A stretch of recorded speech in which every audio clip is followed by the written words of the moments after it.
বাংলাদেশের একজন উজ্জ্বল নক্ষত্র আছে মাওলানা হাফিজুর রহমান সিদ্দিকী কুয়াকাটার হুজুরের মাহফিল ছিল ওই ব্রাহ্মণবাড়িয়ার সরাইল থানায়। সেখানে তারা আগের থেকে প্রোগ্রাম নিয়েছে। ওনাদের সাথে শর্ত ছিল যে যদি কোনো প্রাকৃতিক কোনো দুর্যোগের কারণে যদি হেলিকপ্টার না যায় তাহলে মাহফিল কিন্তু বন্ধ, তাহলে আরেকটা ডেট দিব, ওই দিন আপনারা মাহফিল করবেন। ওনারা এই ব্যাপারেই কি হয়েছেন, রাজি হয়েছেন। কিন্তু দেখা গেছে গত 2 দিন আগে ওয়েদার খারাপ ছিল না, আবহাওয়া খারাপ ছিল না, বাস উনি ফোন করেছে, বলতেছে হেলিকপ্টার তো আসবে না, আপনার গাড়িতে আসতে হবে। বলছে আমি গাড়িতে গিয়া মাহফিল করে আবার রাতে মাহফিল করা আমার পক্ষে সম্ভব নয়, দিনের বেলার মাহফিলগুলো হেলিকপ্টারের মাধ্যমে সম্ভব। বলে যে হেলিকপ্টার তো যাবে না, তো না গেলে তো আমার মাহফিলে যাওয়ার কোনো সুযোগই নাই। তো বাস এখন মাহফিলে যায় নাই, তো মাহফিল কমিটির কয়েকজন আমার মতো এরকম টুপিধারী মানুষ এই সিদ্দিকী সাহেবের উল্টা পাল্টা গালিগালাজ করতেছে, আছে না নাই? তেলে দাওয়াত দেওয়ার আগে তুমি এত তুষামতি করলা, দাওয়াত দেওয়ার পরে দুর্যোগ কারণে উনি যদি মারা যাইতো তাহলে অবস্থা কি হইতো? হ্যাঁ, উনি যদি মারা যাইতো যাইতে পারতো মাহফিলে? তাইলে যাইতে পারতো না। আর উনি এমন একজন মানুষ, এমন একজন মুখলিস মানুষ, আলহামদুলিল্লাহ সারা বাংলাদেশে উনি প্রোগ্রাম করে, একটা প্রোগ্রামও মিস দেয় না। মাওলানা হাফিজুর রহমান সিদ্দিক কুয়াকাটা যত কষ্টই হোক সেই চরের মধ্যে যাইতেছে। আপনার আমরা গিয়ে দেখা যায় যে সাধারণত স্পিড বোর্ডে চললে বাতাসে নাক মুখ সব বন্ধ হয়ে যায়, ঠান্ডা লেগে যায়, সেখানেও এত কষ্ট করে উনি যায়। কে উনারে বাংলাদেশের একবারে প্রাণকেন্দ্র ঢাকার রাজধানীর আশেপাশে ওনাকে দাওয়াতের জন্য অনেক দাওয়াত আছে, কিন্তু উনি সারা বাংলাদেশেই সফর করে একটাও মাহফিল মিস দেয় না। কিন্তু তোমার মাহফিলে যাইতে পারলো না বিদায় তুমি এত গালিগালাজ করলা। তোমারে বলা হইল 20 তারিখে ডেট দিই, তোমার রবিবার দিন, 20 তারিখেও তুমি কি করলা না, ডেট নিলে না, বরং ওনার নামে আরো উল্টা পাল্টা গালিগালাজ করলা। ও ভাই বুঝে রাখো, বুঝে রাখো, আল্লাহর কাছে জবাব দিতে হবে একজন মানুষকে কষ্ট দেওয়ার কারণে। কথা বলুন ঠিক না বেঠিক? এরে আল্লাহর গোলাম বাদশাহ হারুনুর রশিদের কথা আপনারা জানেন। বাদশাহ হারুনুর রশিদ একবার সে বাহিরে বের হইল, ভ্রমণে বাহির হইল। বাহির হওয়ার পর দেখতেছে একজন বয়স্ক মানুষ খেজুরের আটি লাগাইতেছে, খেজুরের আটি। জিজ্ঞেস করলো, ও মুরব্বী, আপনি খেজুরের আটি লাগাইতেছেন, আপনি কয়দিন ফল খাওয়ার আশা করেন? বলে ফল তো আমি খাওয়ার আশা করি না। বলে এই ফল দিতে কতদিন সময় লাগবে? বলে এই ফল দিতে 25 থেকে 30 বছরের সময় লাগবে, 20 থেকে 25 বছর সময় লাগবে। বলে ও বুড়া, তোমার এক পা কবরে চইলা গেছে, আর এক পা দুনিয়ার মধ্যে আছে, তুমি এখনো 25-30 বছর বাঁচার আকুতি করো, তুমি ওই সময় ফল খাওয়ার আকুতি করো। এবার বৃদ্ধ জবাব দেয়, এ বাদশাহ হারুনুর রশিদ, যদি আমরা ফল গাছ না লাগাইতাম তোমরা যুবকেরা ভোগ করতে পারতা না। কথা বলুন ঠিক না বেটি? এ বাদশাহ হারুনুর রশিদ, তুমি ফল ভোগ করতে পারতা না, আমরা মুরব্বীরা লাগায়া যাই, আমরা এই বুঝে লাগায়া যাই, আমাদের পরের প্রজন্ম যারা আছে তারা এই ফল থেকে খাইতে পারবে। এবার যখন বৃদ্ধ এই কথা বলল, এবার বাদশাহ চিন্তা করলো, কথা তো বাস্তব, কথা তো ঠিক। এবার বাদশাহ বললো, হ্যাঁ ঠিক আছে, তোমার কথাই রাইট। কিন্তু বাদশার একটা নিয়ম ছিল, যেই কথার মধ্যে বাদশাহ হ্যাঁ বলবে ওই কথার প্রত্যেকটা কথার বিনিময়ে বাদশাহ ওই ব্যক্তিকে 1000 টাকা উপহার দিবে। এবার বৃদ্ধকে 1000 টাকা উপহার দিয়ে দিল। মন্ত্রীকে বললো 1000 টাকা দিয়ে দাও। এবার বৃদ্ধ 1000 টাকা পাইয়া বড় খুশি। এবার বাদশার কাছে আবার এসে বলে, ও বাদশাহ,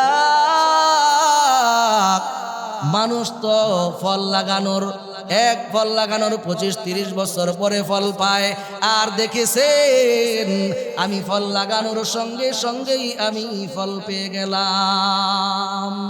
এবার বাদশা বলে, হ্যাঁ এটাও তো ঠিক। এই কথা বলার সঙ্গে সঙ্গে আবার বলতেছে, তারে 1000 টাকা উপহার দিয়ে দাও। এবার 1000 টাকাও পাইল। এবার আবার যখন বাদশাহ চলে যেতে থাকলো, বৃদ্ধ যায় বলে, ও বাদশাহ নামদার, ও বাদশাহ হারুনুর রশিদ, দেখলেন মানুষ ফল লাগাইয়া একবার বছরে একবার ফল খায়, কিন্তু আমি এমন একজন মানুষ বছরে 2 বার ফল খাইলাম।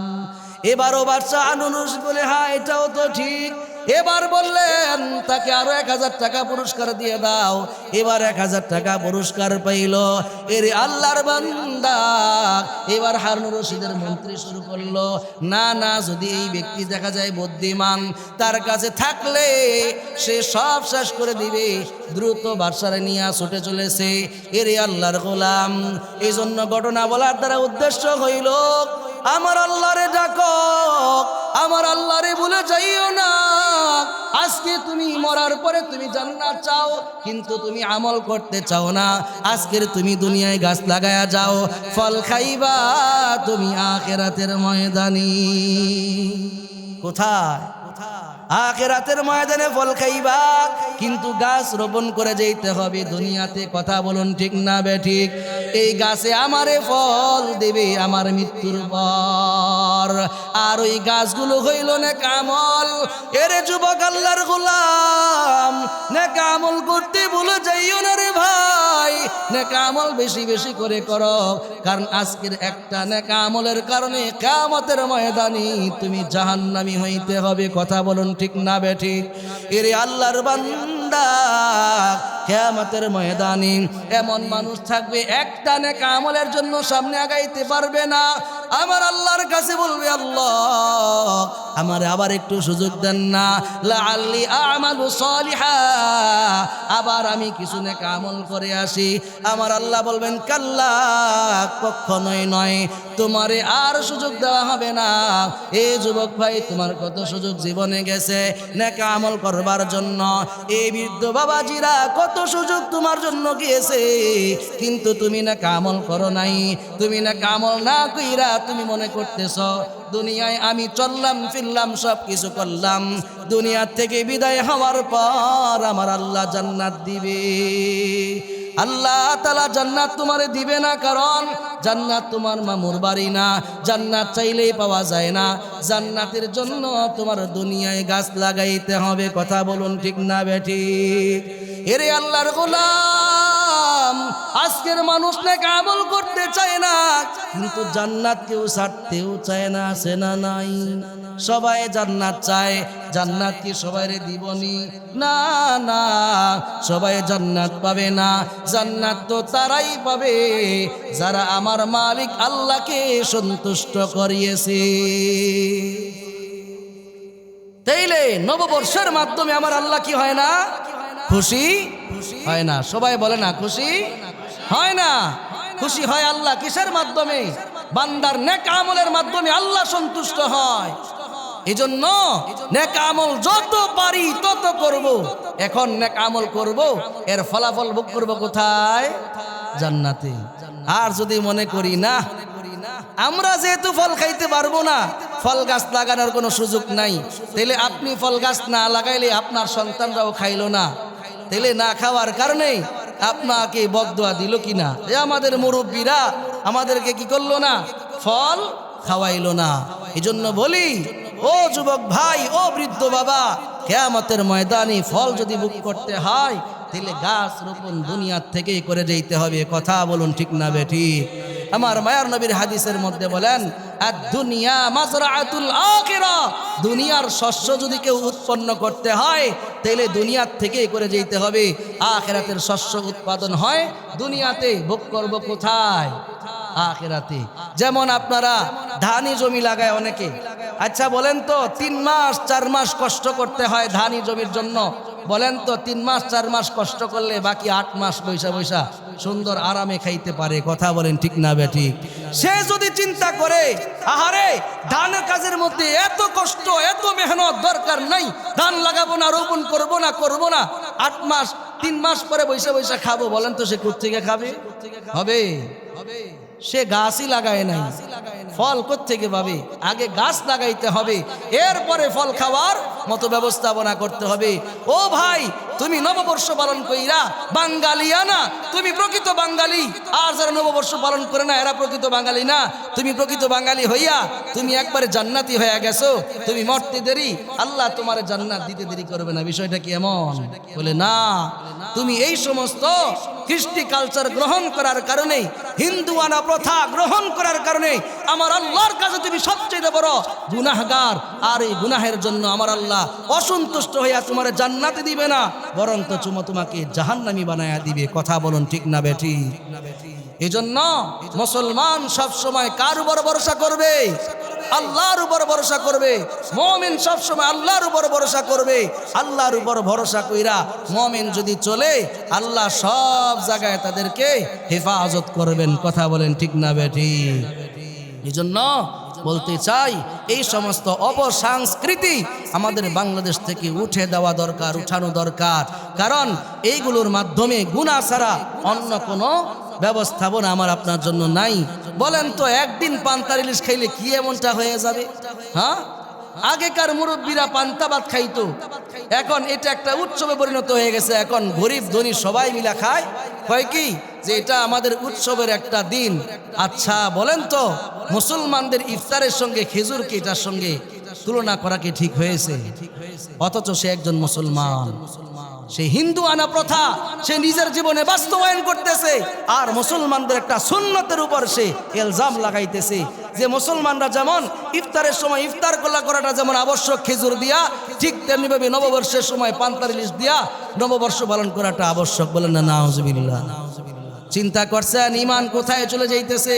আমরা মুসলমান টের পাই না, মনে করতেছি নামাজ পড়তেছি, আমি মুসলমান, আমার বাবা মুসলমান ছিল, দাদা মুসলমান ছিল, বাস আমি তো মুসলমান, আমার আর কোনো কিছু দরকার নেই, আমার ইমান ঠিক থাকবে। ইমান কেমনে বিক্রি হয় চিন্তা করছেন? ইমানটা কোথায় বিক্রি হয়? নববর্ষ পালন করতে যাইয়া নবীর একটা সুন্নতরে তুমি অবজ্ঞা করলা, আমার মায়ের নবী তোমার উপর অসন্তুষ্ট হয়ে গেলে তোমার জান্নাতের ফায়সালা হবে না। এজন্য এই সমস্ত অপসংস্কৃতি আমাদের থেকে বিদূরিত করতে হবে। কথা বলুন ঠিক না বে ঠিক? আলেমদের প্রতি শ্রদ্ধা, আলেমদের প্রতি ভালোবাসা, আলেমদের প্রতি মোহাব্বত থাকা চাই। কথা বলুন ঠিক না বে ঠিক? অনেকে আছে আলেমদেরকে পাওয়ার আগে একরকম, পাওয়ার পরে আরেক রকম, না পাইলে আবার আরেক রকম। আলেমদের কাছে আইসা বলে যে আপনাকে দাওয়াত দিলাম, দাওয়াত দেওয়ার আগে কত তোষামতি, বিশেষ করে বক্তা ভাইদের জন্য। যেমন বাংলাদেশের একজন উজ্জ্বল নক্ষত্র আছে মাওলানা হাফিজুর রহমান সিদ্দিকী, কুয়াকাটার হুজুর। হুজুরের মাহফিল ছিল ওই ব্রাহ্মণবাড়িয়ার সরাইল থানায়। সেখানে তারা আগের থেকে প্রোগ্রাম নিয়েছে। ওনাদের সাথে শর্ত ছিল যে যদি কোনো প্রাকৃতিক কোনো দুর্যোগের কারণে যদি হেলিকপ্টার না যায় তাহলে মাহফিল কিন্তু বন্ধ, তাহলে আরেকটা ডেট দিব, ওই দিন আপনারা মাহফিল করবেন। ওনারা এই ব্যাপারেই কি হয়েছেন, রাজি হয়েছেন। কিন্তু দেখা গেছে গত 2 দিন আগে ওয়েদার খারাপ ছিল না, আবহাওয়া খারাপ ছিল না, বাস উনি ফোন করেছে, বলতেছে হেলিকপ্টার তো আসবে না, আপনার গাড়িতে আসতে হবে। বলছে আমি গাড়িতে গিয়া মাহফিল করে আবার রাতে মাহফিল করা আমার পক্ষে সম্ভব নয়, দিনের বেলার মাহফিলগুলো হেলিকপ্টারের মাধ্যমে সম্ভব। বলে যে হেলিকপ্টার তো যাবে না, তো না গেলে তো আমার মাহফিলে যাওয়ার কোনো সুযোগই নাই। তো বাস এখন মাহফিলে যায় নাই, তো মাহফিল কমিটির কয়েকজন আমার মতো এরকম টুপিধারী মানুষ এই সিদ্দিকী সাহেবের উল্টা পাল্টা গালিগালাজ করতেছে, আছে না নাই? তেলে দাওয়াত দেওয়ার আগে তুমি এত তোষামতি করলা, দাওয়াত দেওয়ার পরে দুর্যোগ কারণে উনি যদি মারা যাইতো তাহলে অবস্থা কি হইতো? হ্যাঁ, উনি যদি মারা যাইতো যাইতে পারতো মাহফিলে? তাইলে যাইতে পারতো না। আর উনি এমন একজন মানুষ, এমন একজন মুখলিস মানুষ, আলহামদুলিল্লাহ সারা বাংলাদেশে উনি প্রোগ্রাম করে, একটা প্রোগ্রামও মিস দেয় না। মাওলানা হাফিজুর রহমান সিদ্দিক কুয়াকাটা যত কষ্টই হোক সেই চরের মধ্যে যাইতেছে। আপনার আমরা গিয়ে দেখা যায় যে সাধারণত স্পিড বোর্ডে চললে বাতাসে নাক মুখ সব বন্ধ হয়ে যায়, ঠান্ডা লেগে যায়, সেখানেও এত কষ্ট করে উনি যায়। কে উনারে বাংলাদেশের একবারে প্রাণকেন্দ্র ঢাকার রাজধানীর আশেপাশে ওনাকে দাওয়াতের জন্য অনেক দাওয়াত আছে, কিন্তু উনি সারা বাংলাদেশেই সফর করে একটাও মাহফিল মিস দেয় না। কিন্তু তোমার মাহফিলে যাইতে পারলো না বিদায় তুমি এত গালিগালাজ করলা। তোমারে বলা হইল 20 তারিখে ডেট দিই, তোমার রবিবার দিন, 20 তারিখেও তুমি কি করলা না, ডেট নিলে না, বরং ওনার নামে আরো উল্টা পাল্টা গালিগালাজ করলা। ও ভাই বুঝে রাখো, বুঝে রাখো আল্লাহর কাছে জবাব দিতে হবে একজন মানুষকে কষ্ট দেওয়ার কারণে। কথা বলুন ঠিক না বেঠিক? এই যে মাওলানা হাফিজুর রহমান সিদ্দিকী দামাত বারাকাতুহুল আলিয়া আজকে এই বাগুরি আপনার স্কুল ময়দানে আসবে, আপনাদের দাওয়াত ইনশাআল্লাহ যাওয়ার চেষ্টা করবেন। এমন একজন মানুষ যার বয়ানে হাজার হাজার মানুষ, দাড়িবিহীন মানুষ দাড়ি রেখেছে। কথা বলুন ঠিক না বেঠিক? ওনার ইসলামের জন্য যে অবদান, এই অবদান কেউ বলতে পারবে না। ওনার বয়ানে হাজার হাজার মানুষ দাঁড়িয়ে রেখেছে, ওনার বয়ানে হাজার হাজার লম্পট চরিত্র দুষ্ট যে সমস্ত মানুষ, যুবকেরা, এরা ইসলামের পথে চলে আসছে। কথা বলুন ঠিক না বেঠিক? আল্লাহ পাক রব্বুল আলামিন ইসলামের সংস্কৃতিকে গ্রহণ করে অপসংস্কৃতিকে থেকে আমাদেরকে দূরে রেখে আল্লাহ জান্নাতের মালিক বানায়া আমাকে আপনাকে মৃত্যু দান করেন। সকলে বলেন আমিন।